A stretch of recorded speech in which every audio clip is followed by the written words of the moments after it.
ಇನ್ನು ಘಟನೆಯ ಸಂಪೂರ್ಣ ಮಾಹಿತಿಯನ್ನ ಪ್ರಧಾನಿ ಮೋದಿ ಕೂಡ ಪಡೆದಿದ್ದಾರೆ.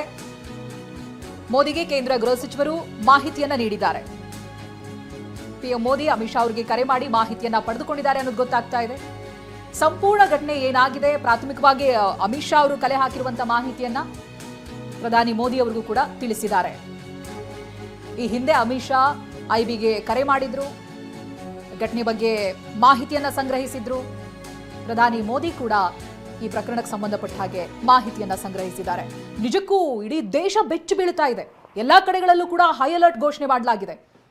ಮೊದಲಾಗಿ ಡೆಲ್ಲಿ, ಮುಂಬೈ, ಈಗ ನೋಡಿದ್ರೆ ಬೆಂಗಳೂರು, ಈ ಸರ್ಕಾರಿ ಕಚೇರಿಗಳು, ಜನ ಓಡಾಡುವಂತ ಪ್ರದೇಶ, ಎಲ್ಲಾ ಕಡೆಯಲ್ಲೂ ಕೂಡ ಹೈ ಅಲರ್ಟ್ ಘೋಷಣೆ ಮಾಡಲಾಗಿದೆ.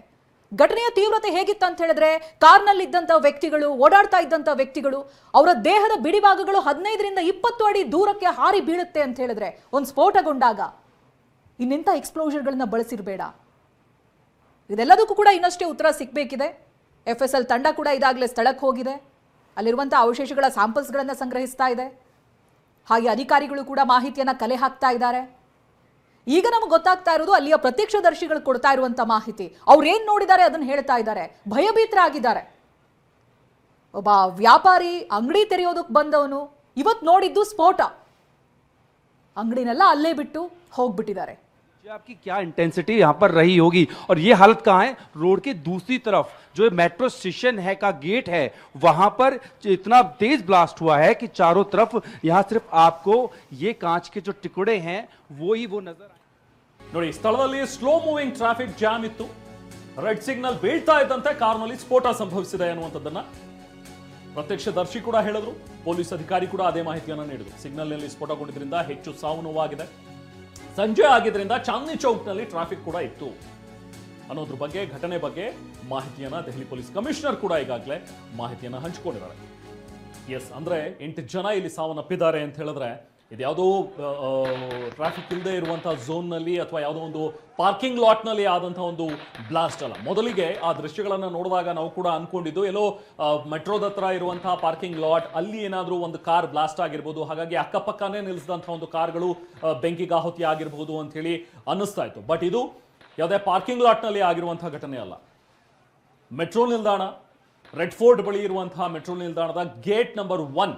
ಸೊ ಅಲ್ಲಿ ಟ್ರಾಫಿಕ್ ಕೂಡ ಇತ್ತು. ಟ್ರಾಫಿಕ್ ಸ್ಲೋ ಮೂವಿಂಗ್ ಅಲ್ಲಿ ಇತ್ತು. ಸಿಗ್ನಲ್ ಬಿದ್ದ ತಕ್ಷಣ, ರೆಡ್ ಸಿಗ್ನಲ್ ಆದ ತಕ್ಷಣ ವೆಹಿಕಲ್ಗಳು ಎಂದಿನಂತೆ ನಿಂತಿದ್ವು. ಮುಂದೆ ರೆಡ್ ಸಿಗ್ನಲ್ ನ ಎಕ್ಸಾಕ್ಟ್ಲಿ ಫ್ರಂಟ್ ಅಲ್ಲಿ ಇದ್ದಂತಹ ಒಂದು ಕಾರು, ಅದು ಸ್ವಿಫ್ಟ್ ಡಿಸೈರ್ ಕಾರ್ ಅನ್ನುವಂಥದ್ದನ್ನ ಒಬ್ಬ ಪ್ರತ್ಯಕ್ಷದರ್ಶಿ ಹೇಳಿರೋದು. ಅದನ್ನ ಇನ್ನೂ ಕೂಡ ಪೊಲೀಸ್ ಅಧಿಕಾರಿಗಳು ಕನ್ಫರ್ಮ್ ಮಾಡಬೇಕು. ಸೊ ಅಲ್ಲಿ ಬ್ಲಾಸ್ಟ್ ಆಯಿತು. ಆ ಕಾರ್ನಲ್ಲಿ ಬ್ಲಾಸ್ಟ್ ಆದ ನಂತರ ಅಕ್ಕಪಕ್ಕದ ಅದರ ಹಿಂದೆ ನಿಂತಿದ್ದಂತಹ ವೆಹಿಕಲ್ಗಳು ಅದಕ್ಕೂ ಕೂಡ ಬೆಂಕಿ ಆವರಿಸ್ಕೊಳ್ತು. ಹಾಗೆ 10 ಮೀಟರ್ ದೂರ ಇದ್ದಂತಹ ಕೆಲವೊಂದಷ್ಟು ವಾಹನಗಳು ಕೂಡ ಜಖಮಾದವು. ಬಿಲ್ಡಿಂಗ್ ನ ಗ್ಲಾಸಸ್ ಕೂಡ ಪುಡಿ ಪುಡಿ ಆದವು. ಹಾಗೆ ದೆಹಲಿ ಪೊಲೀಸ್ ಕಮಿಷನರ್ ಕೂಡ ಇದ್ರ ಬಗ್ಗೆ, ಘಟನೆ ಬಗ್ಗೆ ಮಾತಾಡಿದರೆ ಹೇಗಾಯ್ತು ಅನ್ನುವಂಥದ್ದನ್ನ ವಿವರಿಸಿದ್ದಾರೆ. ನೋಡೋಣ.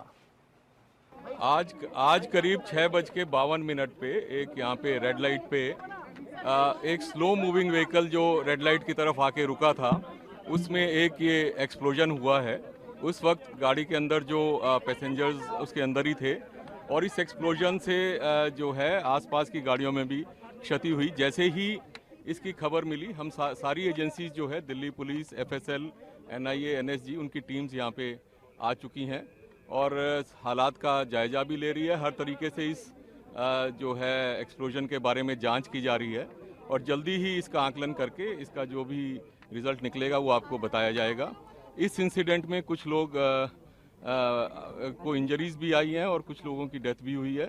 तो वो अभी हालात का जायजा लिया जा रहा है, और एग्जैक्ट फिगर्स जो हैं आपको कुछ ही देर में बता दी जाएंगी. और सिचुएशन को रेगुलरली मॉनिटर किया जा रहा है, और गृह मंत्री जी भी जो है उनसे रेगुलरली उनका फ़ोन भी आया था, उनको रेगुलरली ब्रीफ किया जा रहा है, और उनको टाइम टू टाइम पूरी सूचना दी जा रही है. और आगे जैसे भी हालात होंगे, जो भी नतीजा निकलेगा आपको बताया जाएगा. ದೆಹಲಿ ಪೊಲೀಸ್ ಆಯುಕ್ತ ಸತೀಶ್ ಗೋಲ್ಚಾ ಮಾಹಿತಿಯನ್ನು ನೀಡ್ತಾ ಇದ್ರು. ದೆಹಲಿಯಲ್ಲಿ ನಿಗೂಢ ಸ್ಫೋಟ ಏನಾಯಿತು, ಅದರಲ್ಲಿ ಈಗ ಸಾವನ್ನಪ್ಪಿರುವ ಸಂಖ್ಯೆ 10ಕ್ಕೆ ಏರಿಕೆಯಾಗಿದೆ.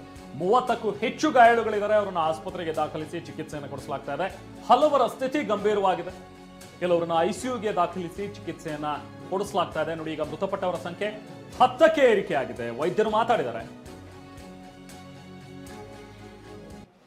ये बता पाना ट्रस्ट मी मेरे लिए अभी पॉसिबल नहीं है। मैंने अभी बस देखा वहाँ पे, मैंने अभी बात की, हमारे सीनियर से बात हुई है हमारी। स्टाफ को बुलाया गया है अभी इस अभी आपात स्थिति में? अभी बहुत सारे स्टाफ को मैं नंबर नहीं बता सकता, बहुत सारे स्टाफ को बुलाया गया और हम सबको अलर्ट पे रखा गया कि कभी भी आपको कॉल आ सकता है और आपको उस हिसाब से रेडी रहना है। कितने घायल हैं बता सकते हो? घायल तो यहाँ पे 30 से ज्यादा ही है, बाकी अभी देखते हैं कितना क्या चल रहा है। ये मैं 10 के ऊपर है, बाकी अभी मैं पकड़। ये बता पाना ट्रस्ट मी मेरे लिए अभी पॉसिबल नहीं है। मैंने अभी बस देखा वहाँ पे, मैंने अभी बात की, हमारे सीनियर से बात हुई है हमारी। स्टाफ को बुलाया गया है अभी इस आपात स्थिति में? अभी बहुत सारे स्टाफ को मैं नंबर नहीं बता सकता, बहुत सारे स्टाफ को बुलाया गया और हम सबको अलर्ट पे रखा गया कि कभी भी आपको कॉल आ सकता है और आपको उस हिसाब से रेडी रहना है। कितने घायल हैं बता सकते हो? घायल तो यहाँ पे 30 से ज्यादा ही है, बाकी अभी देखते हैं कितना क्या चल रहा है। ये मैं 10 के ऊपर है, बाकी अभी मैं पकड़। ये बता पाना।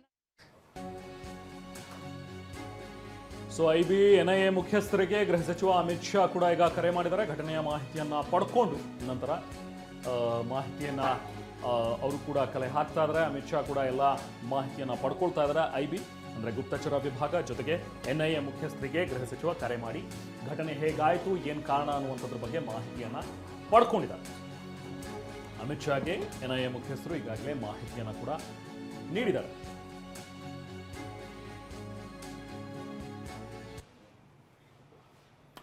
ಸೊ ಸ್ಥಳದಲ್ಲಿ ಈಗ ನಾವು ಪ್ರತಿನಿಧಿ ಮಹೇಶ್ ಇದ್ದಾರೆ, ಮತ್ತಷ್ಟು ಡೀಟೇಲ್ಸ್ ಪಡೆಯೋಣ. ಮಹೇಶ್, ಈಗ ನೀವಿರುವಂತಹ ಸ್ಥಳದಲ್ಲಿ ಸದ್ಯಕ್ಕೆ ಇರುವಂತಹ ಚಿತ್ರಣ ಏನು? ಈಗಾಗಲೇ ಮೃತಪಟ್ಟವರ ಸಂಖ್ಯೆ 10ಕ್ಕೆ ಏರಿಕೆ ಆಗಿದೆ ಅನ್ನುವಂಥದ್ರ ಬಗ್ಗೆ ಸಿಕ್ಕಿರುವಂತಹ ಅಪ್ಡೇಟ್ಸ್. ಮಹೇಶ್, ಹೇಗಾಯ್ತು ಈ ಒಂದು ಘಟನೆ, ಸಂಪೂರ್ಣವಾಗಿ ವಿವರಿಸಬಹುದಾ? Mahesh, over to you. Rehman, ಖಂಡಿತ ದೆಹಲಿಯ ಕೆಂಪುಕೋಟೆ ಬಳಿ ಕಾರು ಸ್ಫೋಟ ಆಗಿರುವಂಥದ್ದು ನಾವೀಗ ಸ್ಪಾಟ್ನಲ್ಲಿ ಇರುವಂಥದ್ದು ನಾವು ನೋಡ್ಬೋದಾಗಿದೆ. ದೃಶ್ಯದಲ್ಲಿ ಸಂಪೂರ್ಣವಾಗಿ ಸಂಜೆ ಏನು 6:55 ಸುಮಾರಿಗೆ ಒಂದು ಘಟನೆ ನಡೆದಿರುವಂಥದ್ದು ಕೂಡ ಮಾಹಿತಿ ಲಭ್ಯ ಇರುವಂಥದ್ದು. ಪ್ರಮುಖವಾಗಿ ಸದ್ಯ ಇದುವರೆಗೂ 8ಕ್ಕೂ ಹೆಚ್ಚು ಜನರು ಸಾವನ್ನಪ್ಪಿರುವಂಥದ್ದು, ಅಂದರೆ ಇದುವರೆಗೂ ಕೂಡ 8 ಜನ ಅಂತ ಮಾಹಿತಿ ಇತ್ತು. ಈಗ ಹಾಸ್ಪಿಟಲಲ್ಲಿ ಏನು ಚಿಕಿತ್ಸೆ ಫಲಕಾರಿಯಾಗಿದೆ, ಹೆಚ್ಚುವರಿಯಾಗಿ 2 ಸಾವನ್ನಪ್ಪಿರುವಂಥದ್ದು ಕೂಡ ಘಟನೆಯಲ್ಲಿ ನಾವು ಕಾಣಬಹುದಾಗಿದೆ. 10 ಜನರ ಏನು ಸಾವನ್ನಪ್ಪಿರೋ ಸಂಖ್ಯೆ 10 ಜನಕ್ಕೆ ಏರಿಕೆ ಆಗಿರುವಂಥದ್ದು ಪ್ರಮುಖವಾಗಿ ದೃಶ್ಯದಲ್ಲಿ ನೋಡಬಹುದಾಗಿದೆ. ಇದು ರೆಡ್ ಫೋರ್ಟ್ ಪಕ್ಕ ಇರುವಂಥದ್ದು, ಅಂದರೆ ಇದು ಪ್ರಮುಖ ರಸ್ತೆ ಅಂತ ಹೇಳ್ಬೋದು. ಏನು ಕೆಂಪುಕೋಟೆಯ ಮೆಟ್ರೋ ನಿಲ್ದಾಣದ ಗೇಟ್ 1ರ ಬಳಿ ಘಟನೆ ನಡೆದಿರುವಂಥದ್ದು. ಸಂಪೂರ್ಣವಾಗಿ ಈ ಒಂದು ಘಟನೆ ನೋಡೋದಾದ್ರೆ ಏನು ಕಾರು ಏನು ಬ್ಲಾಸ್ಟ್ ಆಗುತ್ತೆ, ಇದರ ಜೊತೆಗೆ ಏನು 10 ಕಾರುಗಳು, ಅಂದರೆ 8ರಿಂದ 10 ಕಾರುಗಳು ಕೂಡ ಇಲ್ಲಿ ಒಂದು ಬೆಂಕಿಗಾಹುತಿ ಆಗಿದೆ ಅನ್ನೋದು ಕೂಡ ಮಾಹಿತಿ ಲಭ್ಯ ಆಗ್ತಾ ಇರುವಂಥದ್ದು. ಈಗಾಗಲೇ ಪೊಲೀಸರು ದೆಹಲಿಯಾದ್ಯಂತ ಹೈ ಅಲರ್ಟ್ ಘೋಷಣೆ ಮಾಡಿರುವಂಥದ್ದು. ಸ್ಥಳಕ್ಕೆ ಅಗ್ನಿಶಾಮಕ ದಳ ಸೇರಿದಂತೆ ಸಾಕಷ್ಟು ಒಂದು NSG ಆಗಿರುವಂತೆ NIA ಅಧಿಕಾರಿಗಳು ಕೂಡ ಈಗ ಸ್ಥಳಕ್ಕೆ ಭೇಟಿ ನೀಡಿ ಪರಿಶೀಲನೆ ನಡೆಸ್ತಾ ಇರುವಂಥದ್ದು. ಇದು ಯಾವ ರೀತಿ ಕೃತ್ಯ ನಡೆದಿದೆ ಅನ್ನೋದು ಕೂಡ ಪರಿಶೀಲನೆಯಲ್ಲಿ ಇದ್ದಾರೆ ಅಂತ ಹೇಳ್ಬೋದು. ಯಾಕಂದ್ರೆ ಕೇಳಿ ಇದು ಜನನಿ ಬೀಡ ಒಂದು ಪ್ರದೇಶ ಅಂತ ಹೇಳ್ಬೋದು. ಸದ್ಯ ಈ ನೆಲೆಯಲ್ಲಿ ಎಲ್ಲ ಆಯಾಮಗಳಲ್ಲೂ ತನಿಖೆ ಮಾಡ್ತಾ ಇದ್ದಾರೆ, ನಾವು ದೃಶ್ಯದಲ್ಲಿ ನೋಡಬಹುದಾಗಿದೆ. ಈಗ ಪೊಲೀಸರು ಕೂಡ ಒಂದಷ್ಟು ಅಗ್ನಿಶಾಮಕ, ಅಂದ್ರೆ 15ಕ್ಕೂ ಹೆಚ್ಚು ಅಗ್ನಿಶಾಮಕ ದಳ ಇದನ್ನ ಸ್ಥಳದಲ್ಲೇ ಬೀಡು ಬಿಟ್ಟಿರುವಂಥದ್ದು. ಅಂದ್ರೆ ಸಾವಿನ ಸಂಖ್ಯೆ ಹೆಚ್ಚಾಗುವಂತ ಸಾಧ್ಯತೆ ಏನಾದರೂ ಇದೆಯಾ ಅನ್ನೋದು ಕೂಡ ಈಗ ಮೇಲ್ನೋಟಕ್ಕೆ ಒಂದು ಅನುಮಾನ ಕೂಡ ಕಾಡ್ತಾ ಇರುವಂಥದ್ದು. ಈಗಾಗಲೇ 30ಕ್ಕೂ ಹೆಚ್ಚು ಜನರಿಗೆ ಈಗಾಗಲೇ ಗಂಭೀರ ಗಾಯಗಳಾಗಿ ಆಸ್ಪತ್ರೆಯಲ್ಲಿ ಚಿಕಿತ್ಸೆ ಕೂಡ ಪಡಿತಾ ಇರುವಂಥದ್ದು. ಇದು ಕೇಳಿ ಜನನಿ ಬೀಡ ಪ್ರದೇಶ ಆಗಿರುವಂಥ ಹಿನ್ನೆಲೆಯಲ್ಲಿ ಸಂಜೆ ಸುಮಾರಿಗೆ ಒಂದು ಘಟನೆ ನಡೆದಿದೆ. ಇದು ಇಲ್ಲಿನ ಸ್ಥಳೀಯರು ಕೂಡ ಆತಂಕ ಆಗಿರುವಂಥದ್ದು. ಅಂದ್ರೆ ಇಲ್ಲಿ ಹೆಚ್ಚಾಗಿ ಜನರು ಕೂಡ ಓಡಾಡ್ತಾ ಇದ್ದಾರೆ. ಈಗ ಸದ್ಯ ಆಟೋ ಆಗಿರ್ಬೋದು, ಕಾರ್ ಆಗಿರ್ಬೋದು, ಸಾಕಷ್ಟು ಒಂದು ಬ್ಲಾಸ್ಟ್ ಅಲ್ಲಿ ಆ ಒಂದು ಪ್ರಮಾಣಕ್ಕೆ ಸಾಕಷ್ಟು ಹೆಚ್ಚುವರಿಯಾಗಿ ಅದ್ರ ಪರಿಣಾಮ ಯಾವ ರೀತಿ ಅಂತ ಹೇಳಿದ್ರೆ ಛಿದ್ರ ಆಗಿರುವುದು ಕೂಡ ಇದುವರೆಗೂ ಕಾಣಬಹುದಾಗಿತ್ತು. ಇಲ್ಲಿ ಮೃತದೇಹಗಳು ಕೂಡ ಬಿದ್ದು ಅವರ ಪರಿಸ್ಥಿತಿ ಆಗಿತ್ತು ಅಂತ ಹೇಳಿದ್ರೆ ಬ್ಲಾಸ್ಟ್ ಆದಂತಹ ಸಂದರ್ಭದಲ್ಲಿ ಜನರು ಗಾಬರಿಯಾಗಿ ಓಡುವಂತ ದೃಶ್ಯ ಕೂಡ ನಾವು ಇದುವರೆಗೂ ನೋಡಬಹುದಾಗಿತ್ತು. ಈಗ ಸದ್ಯದ ಸಂದರ್ಭದಲ್ಲಿ ಪೊಲೀಸರು ಸಂಪೂರ್ಣವಾಗಿ ಪರಿಸ್ಥಿತಿಯನ್ನು ಹತೋಟಿಗೆ ತಂದಿರುವಂಥದ್ದು. ಅಂದ್ರೆ ಇಲ್ಲಿ ಸುತ್ತುವರಿಯಾಗಿ ಹೆಚ್ಚುವರಿಯಾಗಿ ಪೊಲೀಸರಾಗಿರ್ಬೋದು ಮತ್ತೆ ದೆಹಲಿ ಪೊಲೀಸ್ ಆಯುಕ್ತರು ಕೂಡ ಭೇಟಿ ನೀಡಿ ಪರಿಶೀಲನೆ ನಡೆಸ್ತಾ ಇದ್ದಾರೆ. NIA ಅಧಿಕಾರಿಗಳು ಕೂಡ ಬಂದಿರುವಂಥದ್ದು. ಪ್ರಮುಖವಾಗಿ ಘಟನೆಗೆ ಕಾರಣ ಇರ್ಬೋದು ಅನ್ನೋದು ಕೂಡ ಈಗ ನಾವು ಒಂದು ತನಿಖೆಯಲ್ಲಿ ಸಾಗ್ತಾ ಇದೆ ಅಂತ ಹೇಳ್ಬೋದು. ಈಗ ಕೇಂದ್ರ ಸರ್ಕಾರ ಕೂಡ ದೇಶಾದ್ಯಂತ ಹೈ ಅಲರ್ಟ್ ಘೋಷಣೆ ಮಾಡಿರುವಂಥದ್ದು. ದೆಹಲಿ, ಬೆಂಗಳೂರು ಮತ್ತೆ ಮುಂಬೈ ಸೇರಿದಂತೆ ಪ್ರಮುಖ ನಗರಗಳಲ್ಲಿ ಹೈ ಅಲರ್ಟ್ ಘೋಷಣೆ ಮಾಡಿರುವಂಥದ್ದು. ಈಗ ಇಷ್ಟೆಲ್ಲ ತನಿಖೆ ಇಲ್ಲಿ ಸಾಗ್ತಾ ಇದೆ ಅಂತ ಹೇಳ್ಬೋದು. ಪ್ರಮುಖವಾಗಿ ಜನನಿ ಬೀಡ ಪ್ರದೇಶವಾದಂಥ ಹಿನ್ನೆಲೆಯಲ್ಲಿ ಸಂಜೆ ಸುಮಾರಿಗೆ ಘಟನೆ ನಡೆದಿರುವಂಥದ್ದು. ಈಗ ಎಲ್ಲ ಆಯಾಮಗಳಲ್ಲೂ ಸ್ಥಳಕ್ಕೆ ಭೇಟಿ, ಬಾಂಬ್ ಸ್ಕ್ವಾಡ್ ಸೇರಿದಂತೆ ಎಲ್ಲ ಸ್ಥಳಕ್ಕೆ ಭೇಟಿ ನೀಡಿ ಪರಿಶೀಲನೆ ಕೂಡ ಮಾಡ್ತಾ ಇದ್ದಾರೆ. ಪ್ರಮುಖವಾಗಿ 10ಕ್ಕೂ ಹೆಚ್ಚು ಜನರಾದ್ರೆ ಇದುವರೆಗೂ ಕೂಡ 10 ಜನರ ಸಾವನ್ನಪ್ಪಿರೋ ಮಾಹಿತಿ ಕೂಡ ಲಭ್ಯ ಆಗ್ತಾ ಇದೆ. ಇನ್ನು ಸಾವಿನ ಸಂಖ್ಯೆ ಹೆಚ್ಚಾಗುವಂತ ಲಕ್ಷಣಗಳು ಕೂಡ ಇರುವಂಥದ್ದು. ಈಗಾಗಲೇ ಕೇಂದ್ರ ಸರ್ಕಾರ ಹೈ ಅಲರ್ಟ್ ಘೋಷಣೆ ಮಾಡಿದೆ. ಈಗ ಸದ್ಯದ ಪರಿಸ್ಥಿತಿ ಈಗ ಎಲ್ಲ ಹತೋಟಿಗೆ ಬಂದಿರುವಂಥದ್ದು. ಎಲ್ಲ ಆಯಾಮದಲ್ಲೂ ಪರಿಶೀಲನೆ ನಡೆಸ್ತಾ ಇದ್ದಾರೆ. Rehman, okay, thank you Mahesh. ಈಗ ಅಂಡರ್ ಕಂಟ್ರೋಲ್ ಇದೆ ಅನ್ನುವಂಥದ್ದನ್ನ ಹೇಳ್ತಾರೆ. ಪೊಲೀಸರು ಕೂಡ ಹೆಚ್ಚಿನ ಸಂಖ್ಯೆಯಲ್ಲಿ ಅಲ್ಲಿ ನಿಯೋಜನೆಗೊಂಡಿದ್ದಾರೆ. ಬಟ್ ಸ್ಟಿಲ್ ಗೊತ್ತಿಲ್ಲ, ಯಾಕಂದ್ರೆ ಯಾವ ರೀತಿಯಾಗಿ ಬ್ಲಾಸ್ಟ್ ಆಗಿದೆ ಅಂತ ಹೇಳಿ. ಹಾಗಾಗಿ ಇನ್ನೂ ಅಲ್ಲಿ ಜನರನ್ನ ಓಡಾಡೋದಕ್ಕೆ ಆ ಏರಿಯಾನ ಮಾತ್ರ ಸೀಲ್ ಮಾಡಿ ಇಟ್ಟಿದ್ದಾರೆ.